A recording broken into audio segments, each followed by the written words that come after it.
Good afternoon, and thank you for joining us for Simplifying Sales Tax Compliance for the Sign and Graphics Market. My name is Jessica Kaiser. I'm with Avalara, and we're going to be joined in just a moment by our presenter for today, Diana DeBello. But just wanted to cover a couple of housekeeping items before we get started. First off, I did want to let everybody know that the session today is being recorded. So you will receive an email tomorrow with a link to that recording, as well as a copy of the slides and contact information. So if you want to share that with any of your peers, look back at anything, or reach out to us, you'll have easy access to be able to do so. I also wanted to let you know that, we do want to keep things as conversational today as possible, interactive as possible. So we will have a couple of poll questions that we'll be administering throughout the presentation, and we would greatly appreciate your responses and input on those. It always is super helpful just to get a sense and get a pulse for the attendees that are listening in. And then we also will make sure to answer your questions at the end of the session today. There is a Q&A button on your console, and depending on your setup, it could be at the bottom or the top. But at any time during the presentation, you can go ahead and click that and put your question in, and we'll make sure to get them addressed. And before we get started, before I hand it over to Diana, I just wanted to do a big thank you to our partners at Cyrious Software. We're excited to be doing this webinar today in collaboration with them, and appreciate everybody listening in. All right, so at this point, we'll go ahead and hand it over to Diana. Thank you so much. Good afternoon, everyone, or for some of you, it may be morning still. I hope you're all excited to talk about sales tax compliance.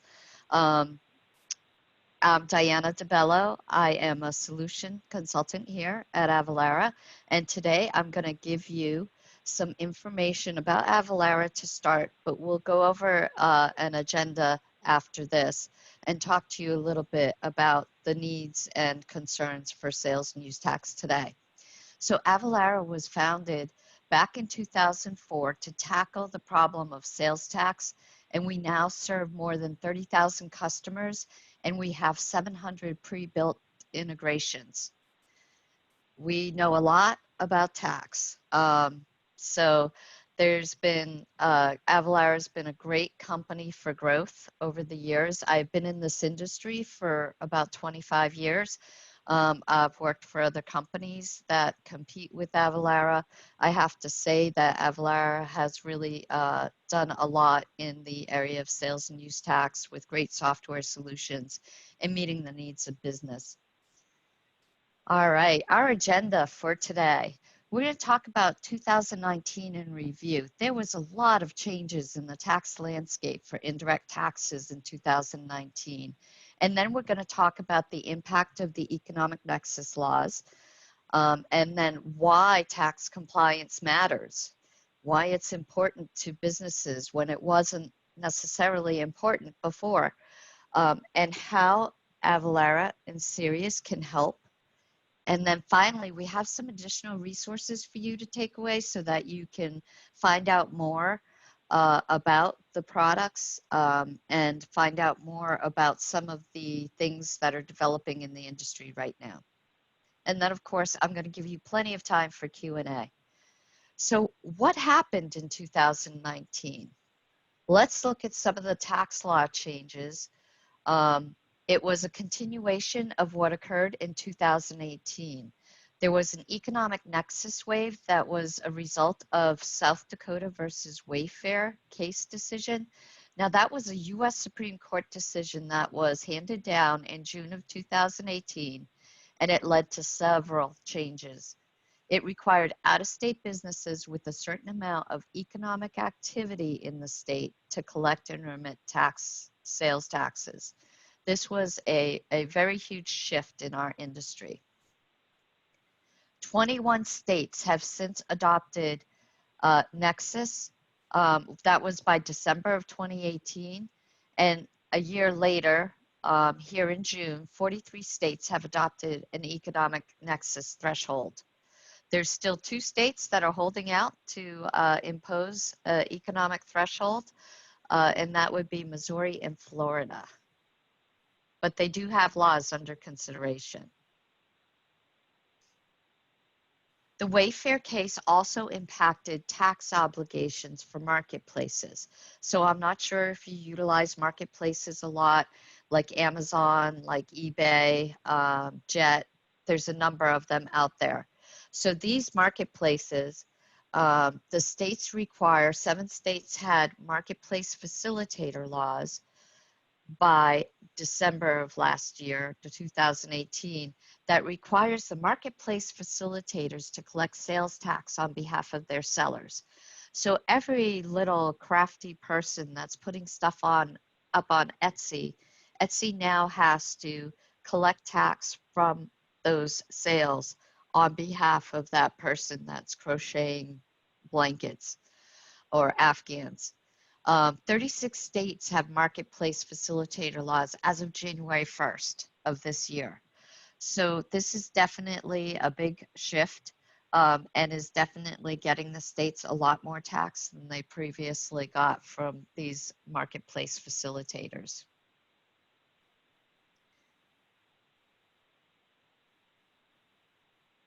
Let's look at international compliance, because the law changes haven't just been domestic. So cross-border e-commerce sales are forecasted to reach 1 trillion by this year. So the rest of the world is doing the same thing. A lot of the countries in Europe, they already use an economic nexus threshold. So they measure it by the revenue that you are selling into that country. The US is late to this game because of the way we're structured with all the different states and trying to give the states autonomy, and trying to encourage interstate commerce. But the commerce is immense. So we talked about how it's 1 trillion in 2020, maybe higher. It depends on how COVID's going to impact the sales this year. And more than 15% of the world's online retail market by 2022. So taxes are already complicated because we have a lot of companies that have businesses that are outside of the US. It's no longer that you're just doing business in one country. If you are selling online, you're going to be selling internationally. So it's important to be able to handle the global expansion, value-added tax and tariffs that come along with international sales. So let's talk about the impact of economic nexus. So we talked about South Dakota versus Wayfair, which was the US Supreme Court case that was issued, the decision in June of 2018. And this favored South Dakota, requiring that Wayfair collect taxes on their sales into their state. Now, Wayfair did not have any physical presence in that state, but they did make a lot of sales. So this decision was earth-shattering. It overruled the physical presence rule that was in place as a result of Quill Corp versus North Dakota, which was handed down in 1992, and National Bellis Hess versus the Department of Revenue. I believe that was 1967. So these two court cases were the bright line test and the basis for physical presence. But this ruling for South Dakota versus Wayfair overturned 50 years of that precedence. So as a result of the new economic nexus laws, they allowed states to impose sales tax obligations on out-of-state sellers based on their level of economic activity in the state. 43 of 45 states with the state sales tax have adopted that law. And the thresholds, of course, vary by state because no states can be consistent across the board. So it's important to know what those different thresholds are. So many of the states that enacted the laws, they modeled it after what South Dakota had done, which required a certain amount of sales to be made in the state, and a revenue threshold. So South Dakota's threshold was $100,000 in sales from out of state, but it wasn't made retroactive. So while a number of states had imposed or had passed legislation prior to the Wayfair decision in anticipation that they might be able to impose the tax, none of the states go back past that decision. All right, economic nexus expands in 2019. So if you look at this map, you can see what states had economic nexus thresholds set in January 2019. There's still a lot of gray on that map. But if you look in December, there's only Missouri and Florida left that have not imposed this economic nexus threshold. So we talked about how the nexus laws vary from state to state. They vary not only in the dollar or the transaction amount, but also the conditions. So instead of the conditions, there are some states that are an and instead of or when considering dollars and transactions. Then there's Kansas, who has decided that we are not going to have a threshold. Anyone who makes sales into our state from out of state is required to collect the sales tax. This is being debated currently, but it still is in effect. It's very complicated figuring out where you have nexus. You have to be able to sort your sales by dollar amount and by individual transactions by state. You have to be able to do it in two different ways and on an ongoing basis so you know where you stand on any given day and historically through the last calendar year so you know whether or not you hit a threshold over the period of time. Now, the other thing that is a challenge is that it could be based on gross sales or it could be based on gross taxable sales. So even if your total sales, 90%, 99% of your customers are exempt, you have to count 100% of your sales towards that economic threshold. So it is a murky swamp. All right, we're going to do our first poll. All right, great, thank you. I'm going to go ahead and launch it now. Hopefully everybody can see it. First question, in approximately how many states does your company do $100,000 or more in gross sales or 200 or more transactions, for instance, invoices annually? And the response options are 0 to 1 states, 2 to 5 states, 6 to 10 states, 11 to 25 states, 26 to 50 states, or if you haven't broken it down or thought about your business in this way, there's also an unsure option that can be selected. And realistically, that's not a large amount.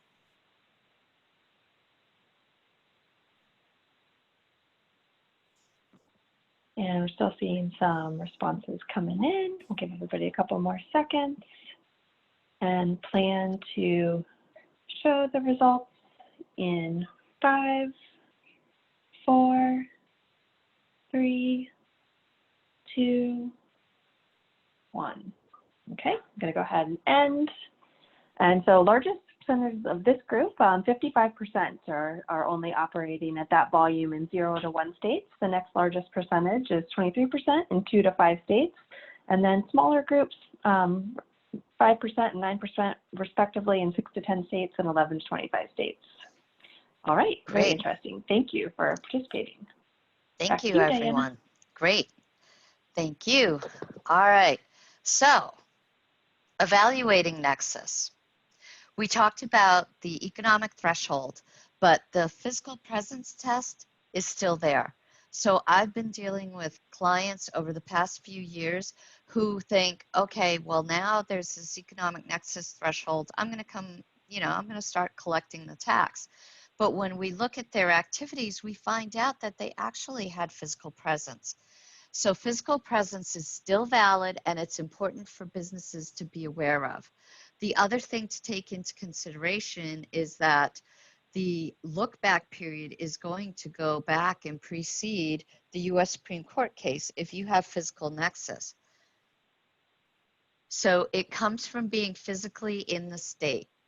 So if you have employees in the state, you have property in the state, if you have, a number of states have click-through laws where if you have advertising on someone's website and you give someone a payment for that or commissions for that advertising, then you may have Nexus unintentionally in a state where they're located.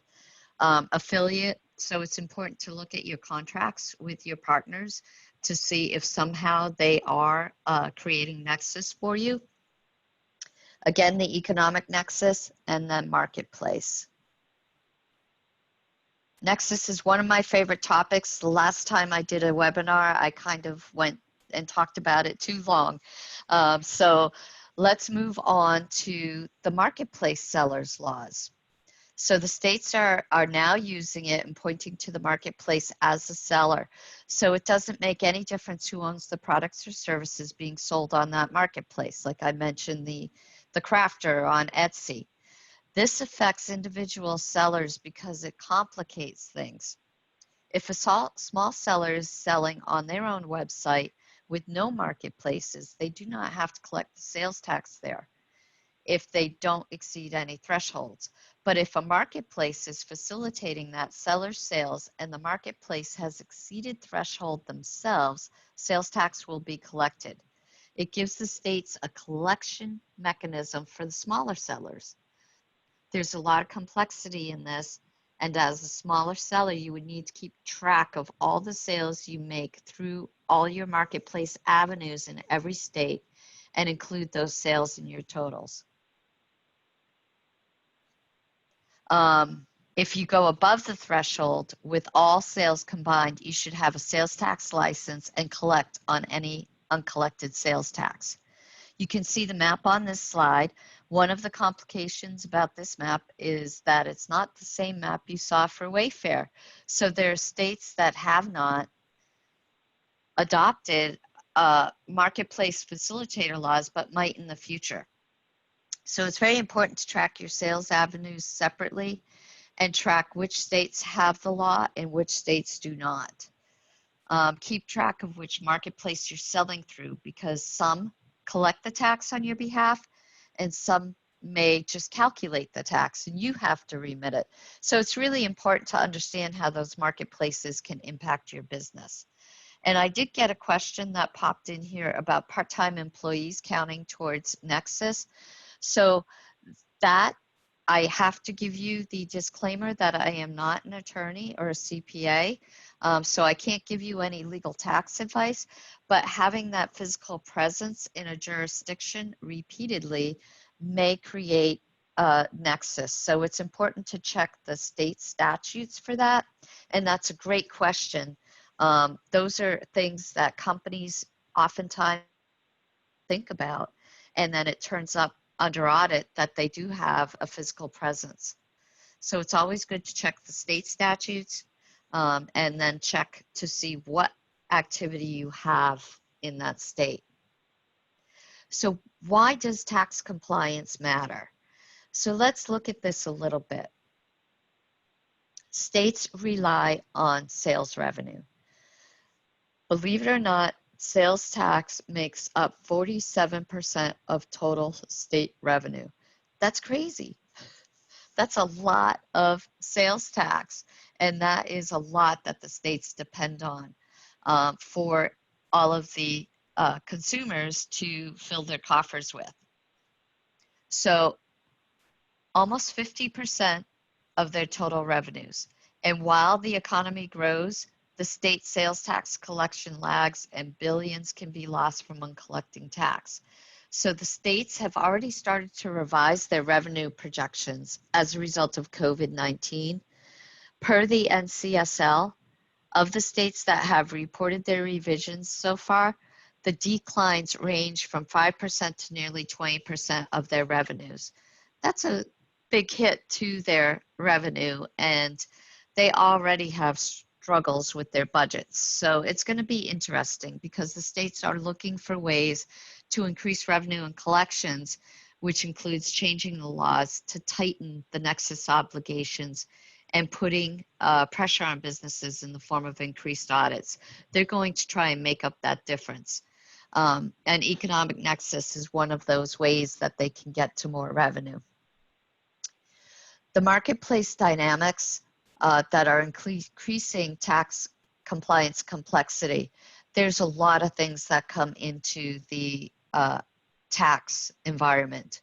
So the marketplace dynamics will increase that complexity. Businesses are facing challenges in managing their growth through the digitization of accounting, cross-border commerce, and changing regulations, which we've seen, I've talked about today, and then government access. Again, some of the changes that we're seeing.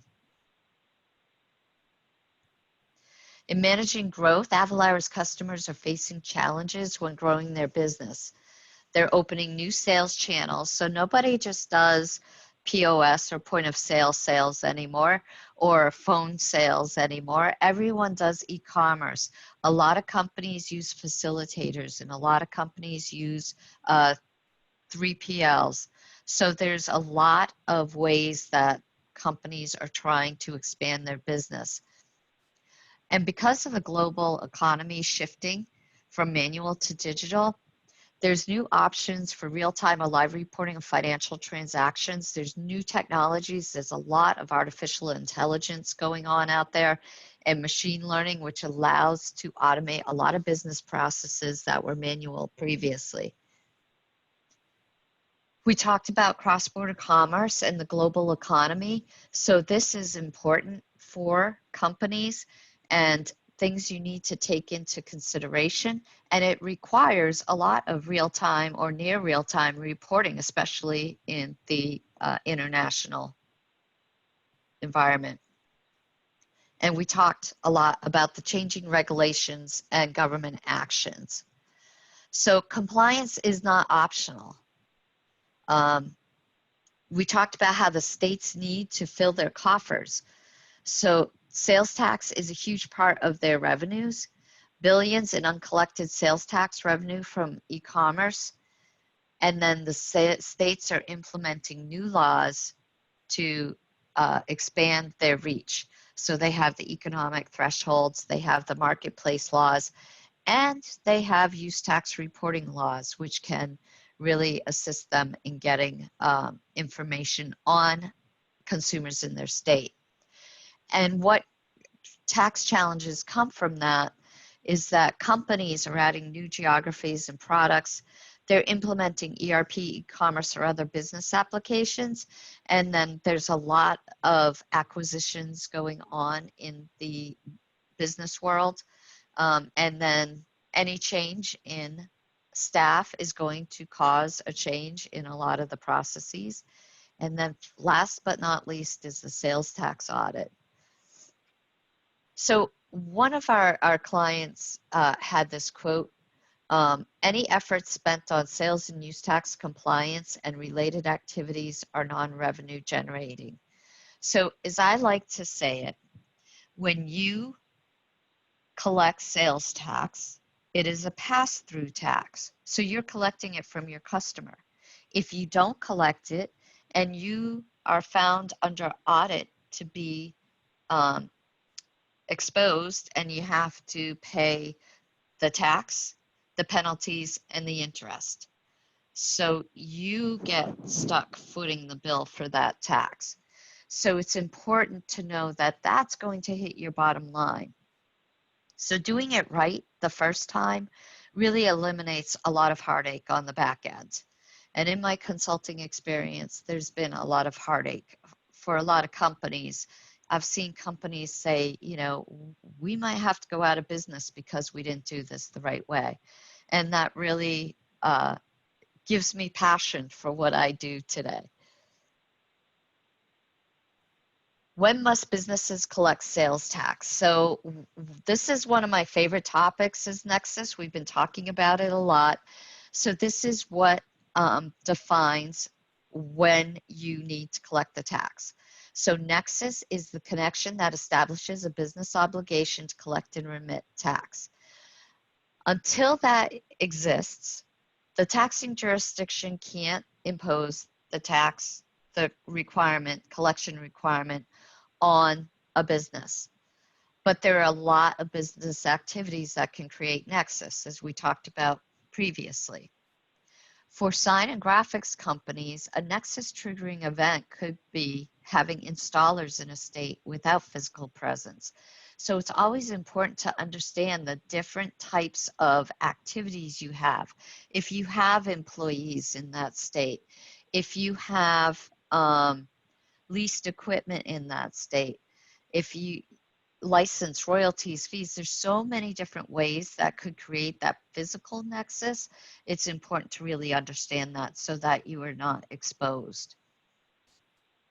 A lot of people, and even some CPAs will say, well, there's PL 86272, I believe, which is public law that states that you cannot impose income tax on a company. You don't create Nexus if you only have salespeople in the state.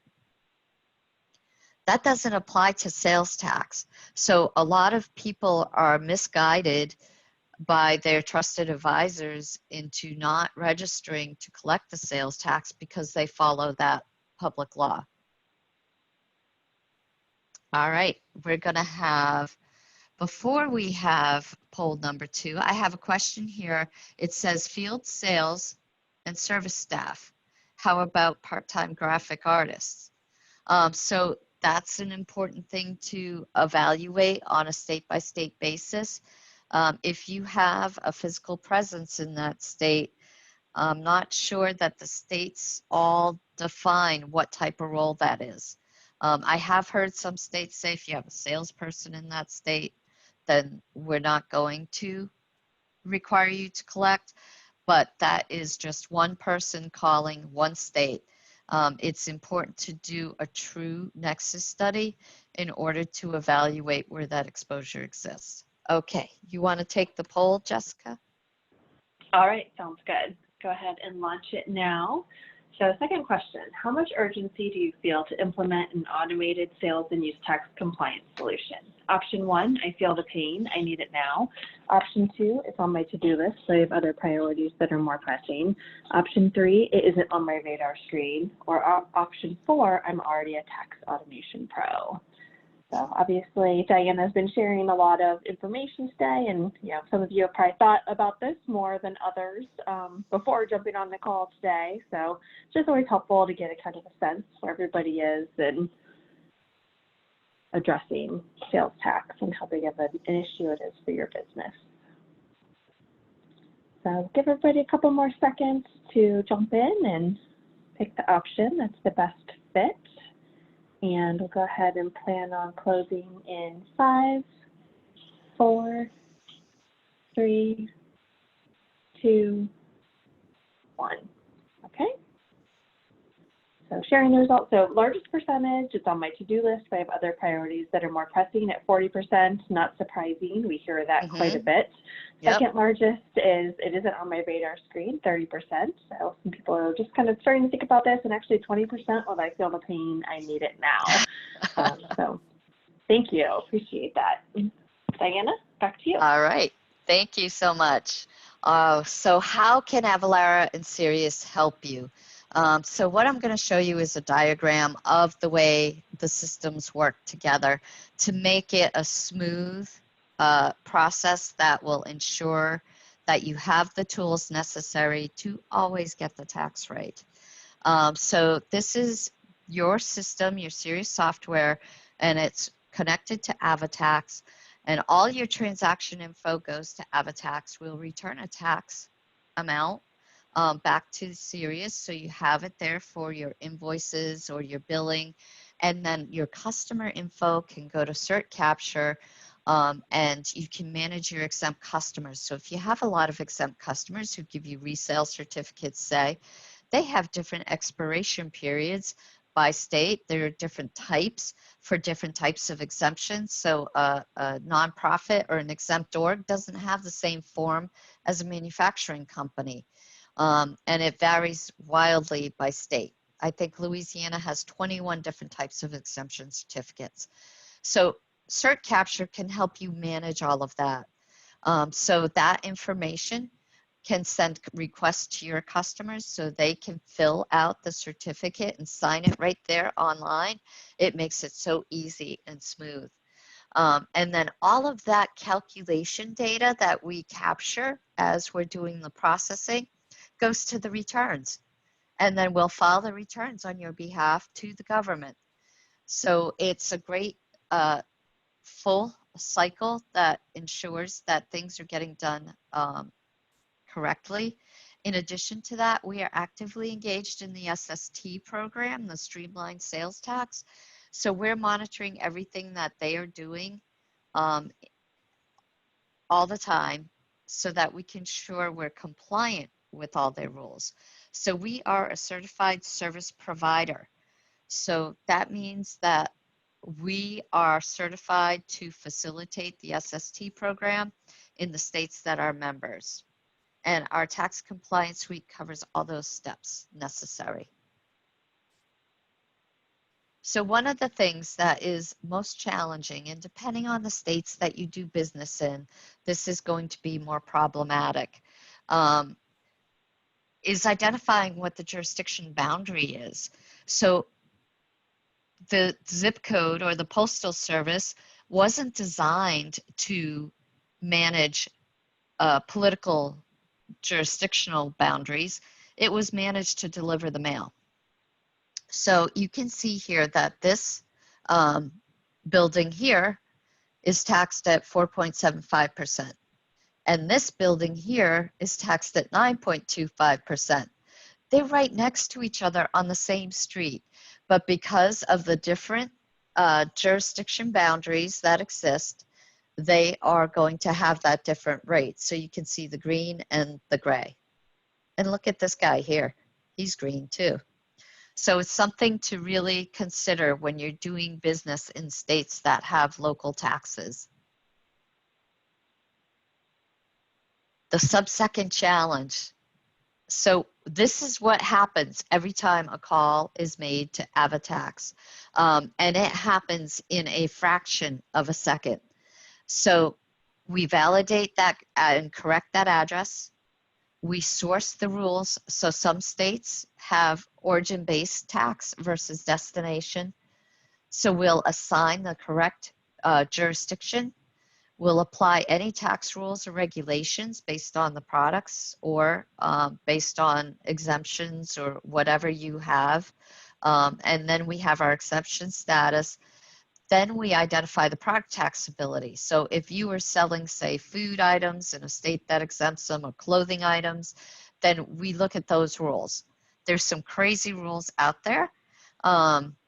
So it's always good to have a little help from our research. We have everything built in to our product codes. We evaluate if there's tax holiday and then determine the taxability and send the correct sales taxes back to the checkout point or to the invoice. And we store all that information so we can file. What are the benefits? So as I said, I've been in this industry for a long time. I say the biggest benefit that I get with customers I've dealt with, clients I've consulted with in the past is peace of mind. There's always something to do to make sure that it's accurate, but there's a lot less to do if you are using an automated solution. So accuracy, efficiency, you're not relying on everybody to make a decision. It's all built into the solutions. You're managing your risk. You're limiting your exposure. And again, you get customer satisfaction if you have accurate and speedy transactions. And then you can enable business growth. So if you have resources that were always working on the sales tax every month, and they can be freed up to do more high value projects in the future. And introducing one of our newest offerings is our Avalara Consumers Use Tax. So while a lot of the companies that we deal with may not have a lot of sales or may not have a lot of taxable sales, but they may have the need to file a consumer's use tax return or add consumer's use tax to their sales tax return.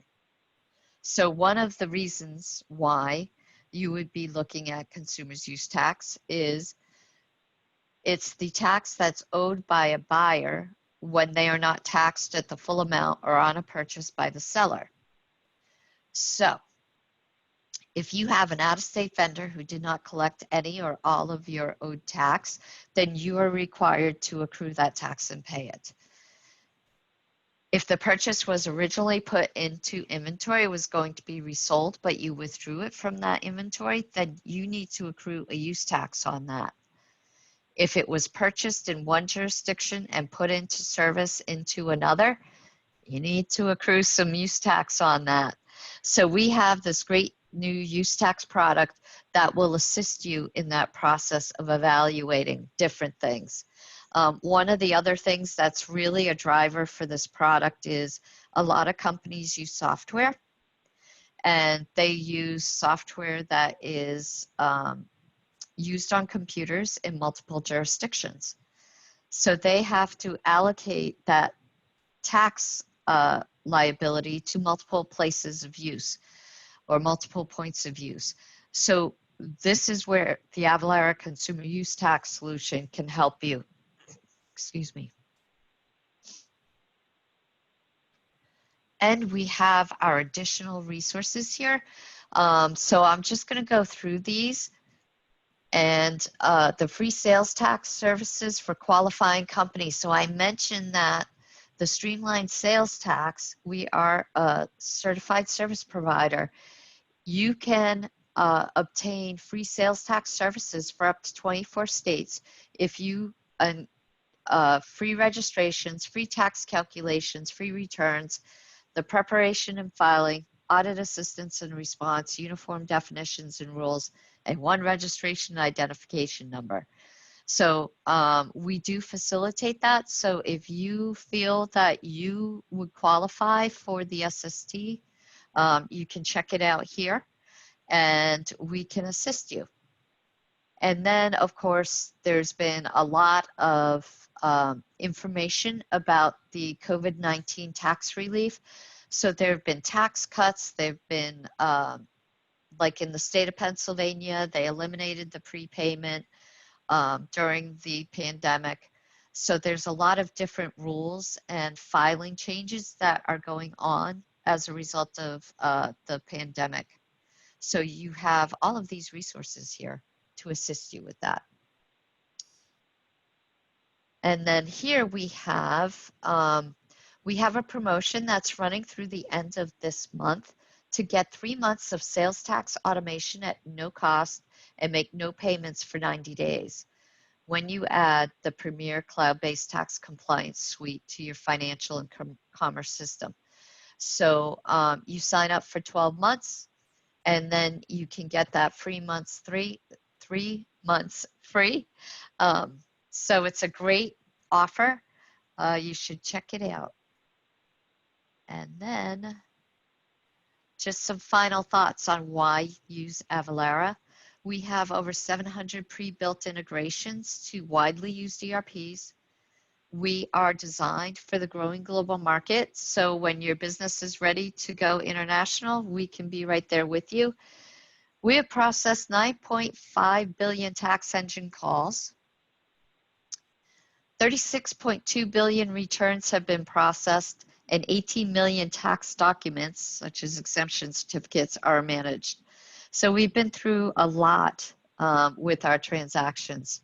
And then we can assist providing you that peace of mind. So you can learn more at avalara.com. And do we have any questions? We do have a couple of questions that have come in. So first one, can we predict the sales tax if a customer wants to know the tax before creating the invoice? Great question. And it's one that I get a lot. And absolutely, you can do that on the sales order. You can make a call out to Avalara. It depends on the integration. So some integrations will do that quote call, if you will, out to Avalara to get that estimate. If you have Avatax, you can always run a transaction, a tax calculation, just a tester transaction if you want to get an estimate. But most of the integrations do allow for that tax on a sales order or a quote or a, when you're confirming a purchase order from your customer. Perfect, thank you. Next question, are there any special considerations for drop shipments? Oh, yes. Drop shipments is the bane of many's existence. Drop shipments are complicated, and it's important to understand that if you are the original seller or the manufacturer, you're selling to a reseller, and that reseller is directing you to ship the goods to their customer in another state. The consideration is if your customer doesn't have valid exemption documentation and you have Nexus in that destination state, then you need to collect that tax typically. Some states do allow for home state exemption certificate documentation to be presented, but that varies by state. So the complexity is who owes the tax, and if you are the recipient of a drop shipment and tax was not charged on that, then you need to accrue that consumer's use tax. It's kind of hard to talk about drop shipments without pictures, so I hope I answered your question, but if not, you can contact Nikki and she'll reach out to me to give you more detail. Perfect, thank you. Next question, if we are an existing Avalara customer, do we automatically get access to the consumer use tax product, or is that an add-on? The consumer use tax product is an add-on, and it was just released. So if you are interested in seeing more and finding out about that, then I would suggest you talk to Nikki. As far as pricing, I am not sure. I know that it needs to be provisioned separately, but I think it goes along with your transactions. So I would suggest that you follow up with sales just to get the details on that. Okay, perfect, thank you. If one subscribes to your services, is there some sort of guarantee and insurance policy should we run into a sales tax liability issue? Do you know the answer to that, Jessica? I know we do have a guarantee, and I know if you're using the SST program, Avalara actually manages all of the audit elements related to that. So I can't speak in any more detail than that, but I have seen the guarantee on our website, and I've heard about the SST side of it. Yeah. So Nikki, I don't know if you're... SST, we cover everything. Like we get audited by the states.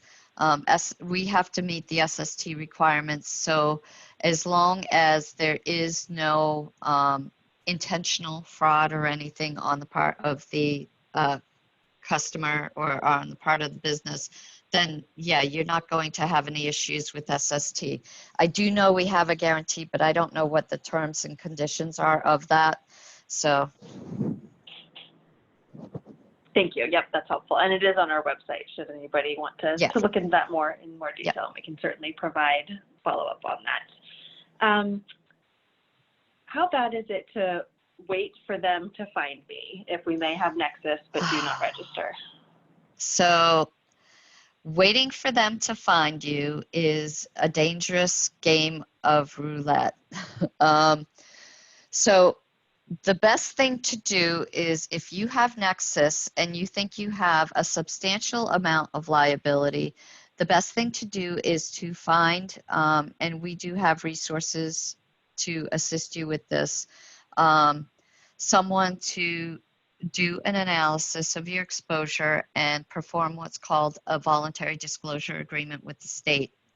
What that will do is it will minimize your penalties and interest and give you the opportunity to come clean, if you will, in a negotiated agreement.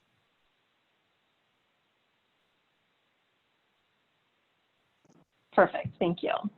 So it looks like those are all the questions you've got in, and we are just at time, so that was perfect. Nikki actually did forward me the link to the guarantee, so I've dropped that into the chat. So hopefully everybody, if you have interest in it, can go ahead and click that and access it there. Sorry, we actually do have one more question that just came in, and we'll go ahead. If people want to stay on, you're welcome to. I do want to, before we answer this last question, did want to remind everybody that we will have an email going out from Zoom tomorrow that will have a link to the recording, a copy of the slides, and Nikki's contact information should you have any questions or want to follow up. I also did want to make mention that should you want to follow up with the Cyrious team and make sure that you have the Avalara piece enabled on their side, you can contact sales@cyrious.com. One more question, Diana. We have several clients with multiple locations we ship to with different tax rates. How do you handle this in the same invoice? So again, depending on how the integration performs, you can we calculate tax at the line item. So if the integration allows for the ship to be passed in the transaction to AvaTax, then we'll calculate that different tax for every ship to address. Perfect, thank you. If you have any other questions on that, we can definitely take it offline and help make sure to get that answered for you. Well, thanks everybody for jumping on and spending some time with us today. Hopefully you found this session informative, and big shout out to Diana for presenting for us today, as well as the Cyrious team for their partnership, and for joining us as well. Hope everybody has a great rest of your day. Thanks so much. Thank you all.